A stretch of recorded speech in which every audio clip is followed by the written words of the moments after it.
number you have dialed has been changed. What do you know?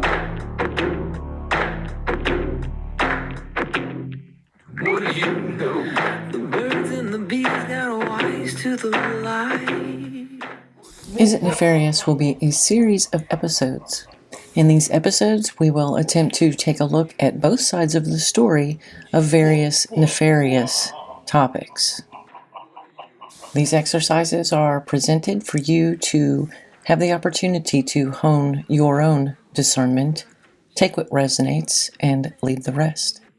These will be exercises in big thinking, some mental yoga, if you will. And with that, let's begin. Is it nefarious? Alright, can we get started here? It has come to my attention that a significant, or rather alarming, really, number of souls are escaping our trap. Now, as you know, this poses a risk to our food supply, something we simply cannot have, of course. We're here to solve this issue, so think. We could set up an electrified force field, like a giant bug zapper type of thing that encompasses the entire dimension, and nothing can leave. Just zzz, game over, reset, Ready Player One kind of thing. Wouldn't that mean that we were stuck in here too? I mean, I don't know about you, but this place is hell. I like to get away. It's stressful here. Get away now and then. Don't you? Well, there's that, I guess. Anybody? Anything? Yeah, Todd, go ahead. Wasn't there a religious template generated by the AI about reincarnation? A pearly gates kind of thing? Oh yeah, there is a template. It's still in use, and it has cloned itself across all religions, actually. Cross-pollinated, a common theme, if you will. The template was inserted in two places, Tibet and Egypt. Two versions of the same story, each with the same main characters, but being called by different names. The stories vary slightly, but the game for both is escape from this trap. Escape from a trap? Are you kidding? No, wait, there's a hitch. In both versions, you have to pass a test to navigate your way out of the trap. Well, that's relief. At least there's something trying to stop them. This test is a judgment. In the Egyptian story, your heart is given to Osiris, and he weighs it against Ma'at, who is the essence of harmony, justice, and balance, and she is represented as a feather. Well, I'd be screwed for sure. Yeah, justice, that's a disturbing thought. If you are in balance and your weight is equal to this feather that represents Ma'at, you're good to go. If you are not in balance, you have to go try again. Even if it takes multiple lifetimes to make that happen, you must come into balance before you can navigate out of the trap and break the cycle. Multiple lifetimes. Now we're talking. Consistent food supply. When do they have to take this test? Let's see, they take it anytime they want. Anytime they want? That gives them the opportunity to do this in one lifetime. They can just do it until they get it right, and then boom, they're out of here. Our AI wrote that template? What the? Okay. Doesn't anybody pre-read this horseshit before it gets released? I mean, really, what am I paying you useful idiots for anyway? Eve, can you make an edit, please? And update this nonsense to they can't take the test until they die. Have them believe that is the story. Yes, excellent. That'll keep most of them. Recycle them right back to us.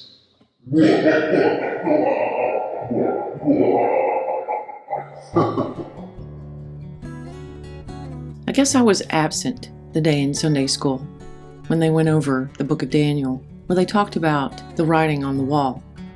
Because I somehow missed that the writing on the wall, the idiom that is commonly used in our culture to indicate a message of foreboding, a message of doom, was actually a story that was from the book of Daniel. It was a message that mysteriously appeared overnight in the palace of the king Nebuchadnezzar. And it was 4 symbols that were in an ancient language that no one knew how to read, except for one person, and that person was Daniel. So the king called Daniel in the next morning after this message had appeared and asked him if he would read the message. And Daniel did. And the message said, "You've been weighed and you are found wanting."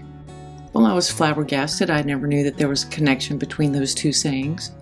But the point is that it made me begin thinking about how this idea of being weighed, of being measured or being judged upon death, is a common theme in many cultures and all major religions across the globe.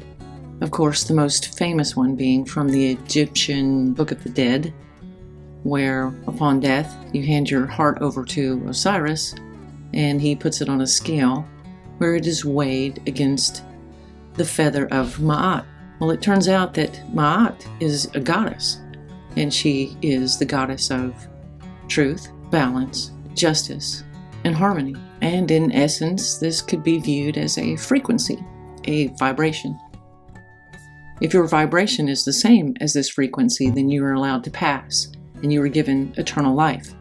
Well, this theme also is the same across the globe in many religions. You have access to this eternal life, which made me think of karma. Well, it made me think of being in a state of being free from karma, from negative karma. That those 4 elements combined, truth, justice, harmony, balance, it would be the resonation of being free of negative karma. We get to the point in our growth that we are able to begin to respond to situations instead of react to them. It's the state of having settled our previous karmic debts.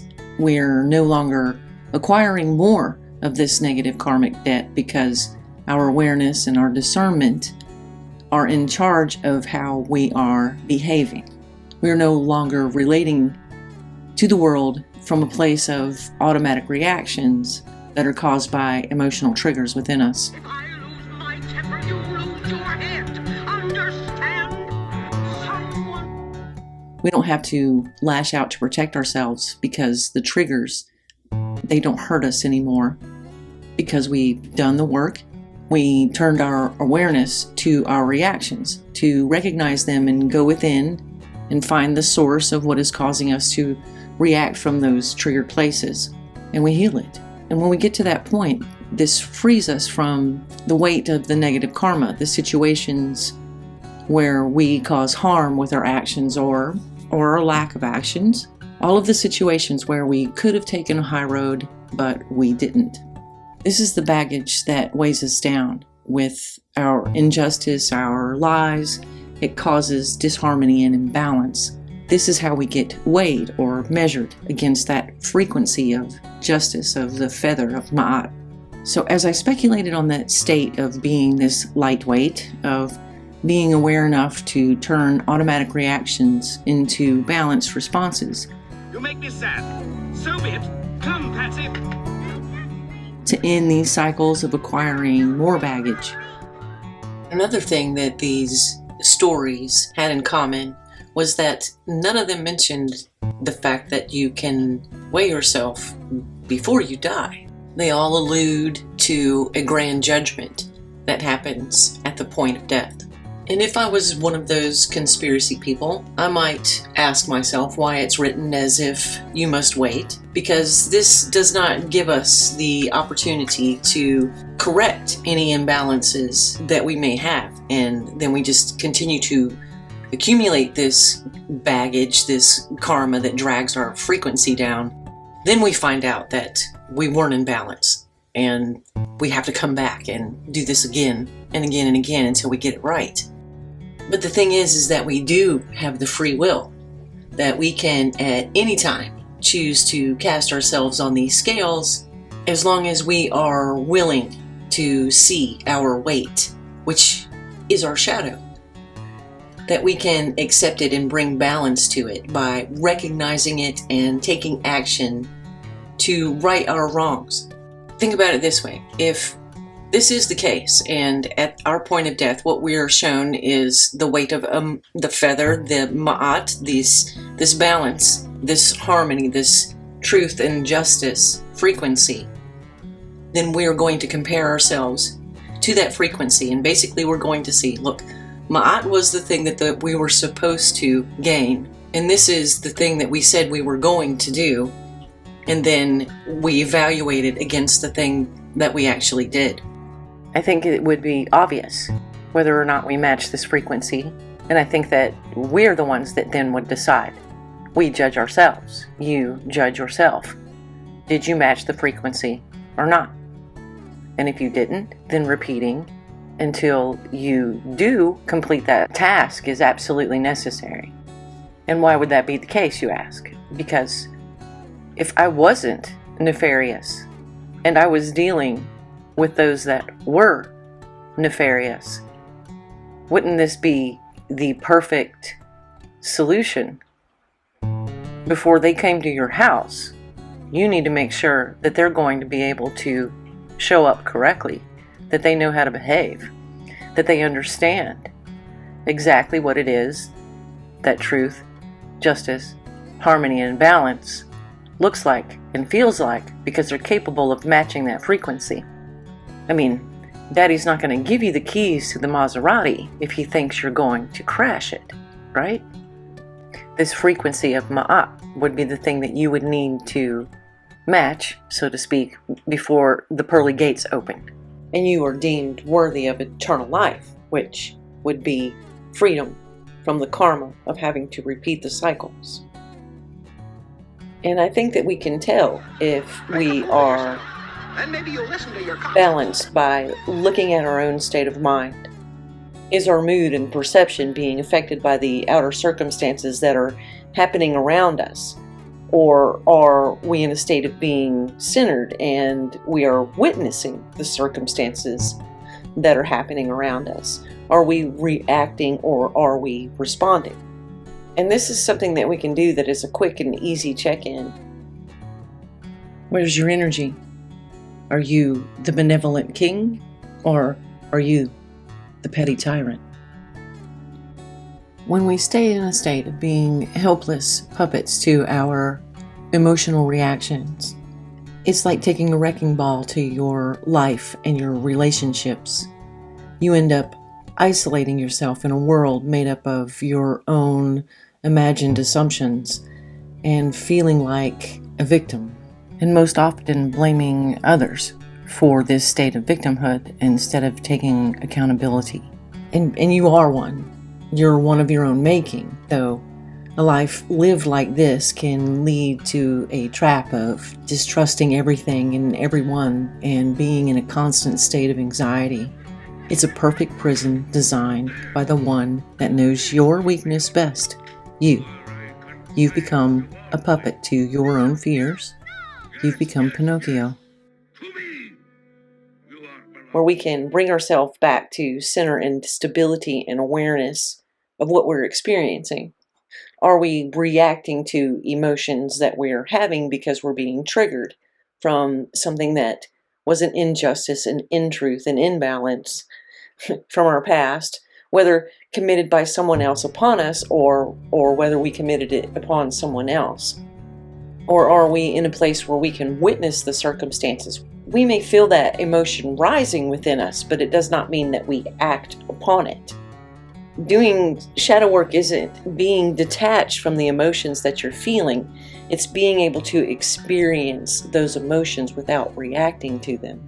You're still going to sit in a moment of whatever it is, fear, jealousy, hate, anger, whatever emotion that might be rising because you're being triggered from something that happened in your past that wasn't healed by being acknowledged and released and forgiven. But now we don't have to engage it. We don't have to let it cause us to behave in a certain way. We can break the pattern because we have the awareness to recognize it, sit with it, and make a decision on whether or not to choose, whether we want to engage and feel that way or not. It's not detachment, it's observation, it's acknowledgement. And in that acknowledgement, we're given a choice. We're given a choice to react from the emotion that we're feeling. Do I want to feel jealous? Do I want to engage in feeling jealous? Or do I want to observe that this emotion is rising within me and decide to look and see what it is that is causing me to feel that way?